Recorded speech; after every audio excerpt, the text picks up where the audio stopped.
लीलावती कॅज्युअल्टीमध्ये आले होते. वेळ होता 2:15 वाजले होते. हो सत्यम सर.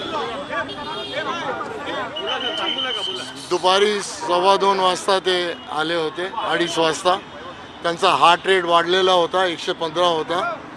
डोका जड होता. पल्स नंतर त्यांचं श्वासाचा प्रकरण पण जास्त होता, 28 होता. छातीत दुखत होता. तर आम्ही जे काही टेस्ट करायचे होते ते केले. डॉक्टर सुरेश विजन कार्डिओलॉजिस्ट आहेत, ते तेव्हाच आले.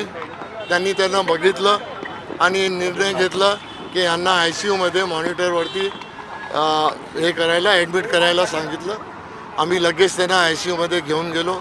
जे काय औषधं सुरू करायची होती ते आम्ही औषधं सुरू केलं. ते टेस्ट काल पण आले. आज आम्ही निर्णय घेतलं. डॉक्टर सुरेश विजन हे कार्डिओलॉजिस्ट आहेत, यांनी निर्णय घेतलं. आम्ही 2 ओपिनियन घेतलं, डॉक्टर नितीन गोखले आणि डॉक्टर भावेश वजीरदार. सर्वांनी निर्णय घेतला की आपल्याला अँजिओ करावं लागणार आहे, गरजेचं आहे.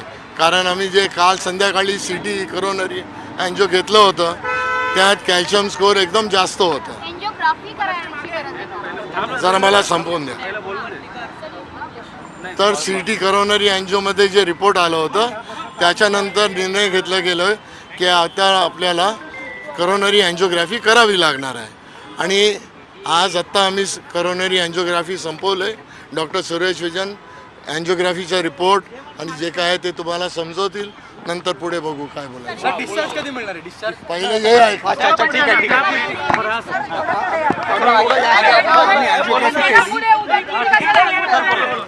अँजिओग्राफीमध्ये मल्टिपल वेसलमध्ये ब्लॉक्स आहेत. एक 100% आहे, एक 90% आहे आणि दुसरी जागे आल्यानंतर 90% आणि मग 60% आहे. 4 ब्लॉक्स आहेत, सर्व सिव्हिअर आहेत. आम्ही त्यांना रेकमेंड केलं की त्यांना बायपास करावा लागेल. ओके, बायपास सर्जरी करायचं आहे. त्यांचं मन नाही, पण ते विचार करतील, मग आम्हाला सांगतील, मग आपण अरेंज करूया. साधारण ही बायपास सर्जरी किती अर्जंटली करावी लागू शकते? जितका त्यांना त्रास झालेला, त्यांना अनस्टेबल अंजायना होता, जितकं लवकर केलं तितकं बरं. बायपास सर्जरी नंतर त्यांचा मुक्काम लीलावती हॉस्पिटलमध्ये किती दिवसांकरता राहू शकतो तुमच्या मते? जर बायपास सर्जरी केली एखाद्या रुग्णाची, बायपास केलं तर बायपासच्या नंतर करीबन 7 दिवस तर राहतात हॉस्पिटलमध्ये. डिस्चार्ज कधी करणार? मग त्यांना निर्णय घेऊ द्या काय करायचं. एक बायपास केलं तर मग आम्ही सर्जनला बोलावणार, मग अरेंज करणार. तर एखाद्या 10-15 आहे. त्यांना 15 वर्षापूर्वी 2 स्टेंट लावलेले ब्रिचकंडी हॉस्पिटलमध्ये. ते स्टेंट बरे आहेत, तिकडे काय प्रॉब्लेम नाही.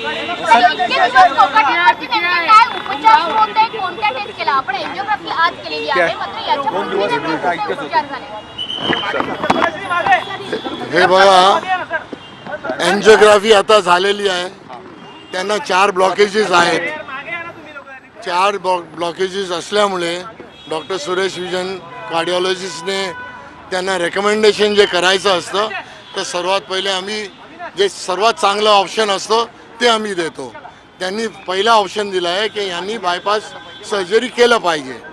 पण जर फॅमिलीला किंवा पेशंटला बायपास करायचं मन नसेल तर असं नाही आहे की उपचार काय बंद होतील. आम्ही अँजिओप्लास्टी पण करू शकतो त्याच्यानंतर. हे ऑप्शन दुसरा ऑप्शन आहे, पण पहिला ऑप्शन आहे बायपास सर्जरीचा. आता आम्हाला हे सांगायचं आहे की जे मीडियामध्ये असं आहे की हे ॲडमिट झाले इकडे लीलावतीमध्ये. लीलावतीची काय इंटेग्रिटी असते आणि ते इंटेग्रिटी आम्ही ऑनेस्टली करतो.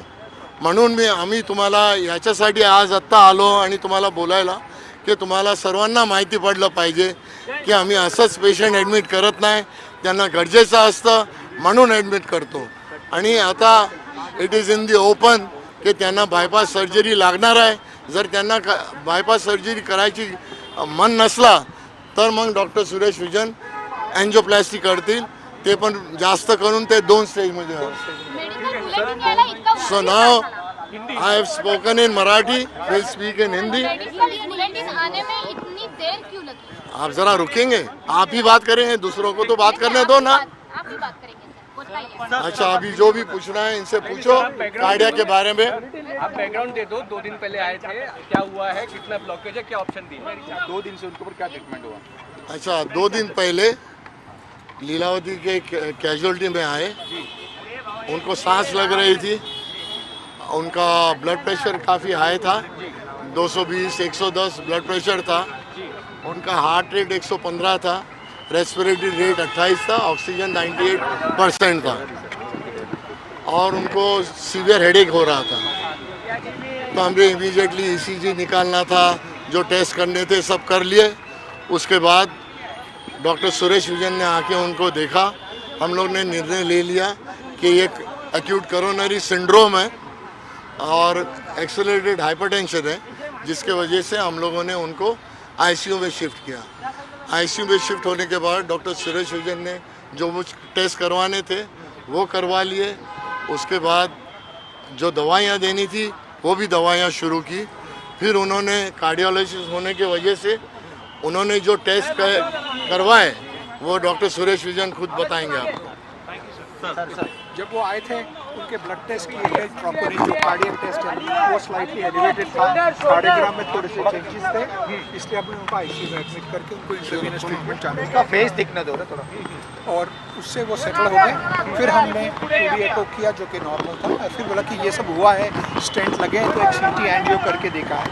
सीटी एंजियो में हमको रिपोर्ट्स आई कि ब्लॉक्स हैं, कैल्शियम स्कोर बहुत हाई है, इसलिए हमने आज उनकी एंजियोग्राफी की।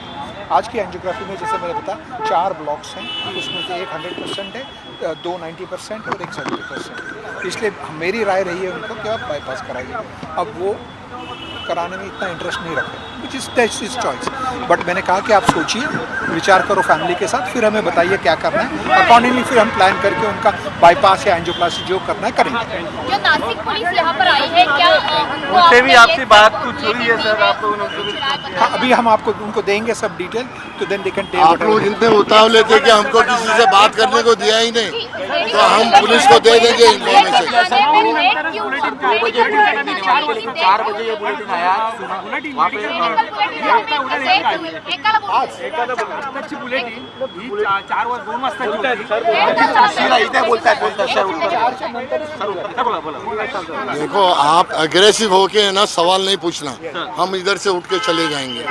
आप अगर पूछ रहे हैं कि 2 बजे की बुलेटिन हमने 4 बजे क्यों दी या 5 बजे क्यों दी, उसकी वजह ये थी कि जो कैथ लैब जो है जहाँ पर एंजियोग्राफी होती है उसमें दूसरे सब लाइनअप थे, तो उसके वजह से जो एंजियोग्राफी वगैरह, जो एंजियोप्लास्टी, दूसरे प्रोसीजर्स थे वो ख़त्म होते होते हमको 5 बजे हमको स्लॉट मिला, और उस वजह से हमने वो स्लॉट जब मिला तब हमने ख़त्म करके आपके पास तुरंत आ गए।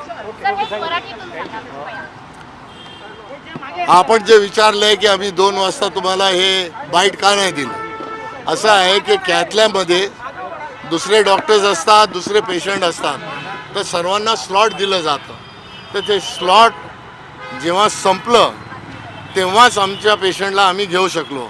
आम्हाला असं वाटलं होतं की 2 वाजेपर्यंत स्लॉट आम्हाला मिळेल, पण ते नाही मिळालं, कारण जर डिले असतं दुसऱ्या पेशंटचा तर ते पुढे जातं।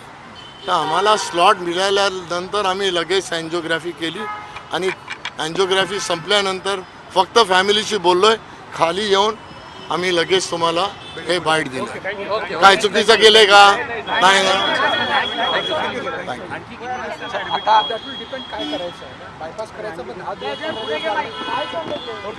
आता ऐसा है कि आप लोग पूछ रहे हैं कि कितने दिन जाने वाले हैं। डॉक्टर साहब ने 2 उनको ऑप्शन दिए। हम अक्सर ऐसा रहता है जो बेस्ट ऑप्शन रहता है वो देते हैं, तो सब में पहला ऑप्शन ये है कि इन्होंने कहा है कि बाईपास सर्जरी करनी चाहिए क्योंकि 4 ब्लॉकेजेस हैं। अगर मरीज़ चाहता है कि मुझे बाईपास नहीं करना है तो हमको उसको दूसरा बेस्ट ऑप्शन देना पड़ता है, जो डॉक्टर साहब ने दे दिया है कि हम एंजियोप्लास्टी कर सकते हैं और वो 2 स्टेज में होगा।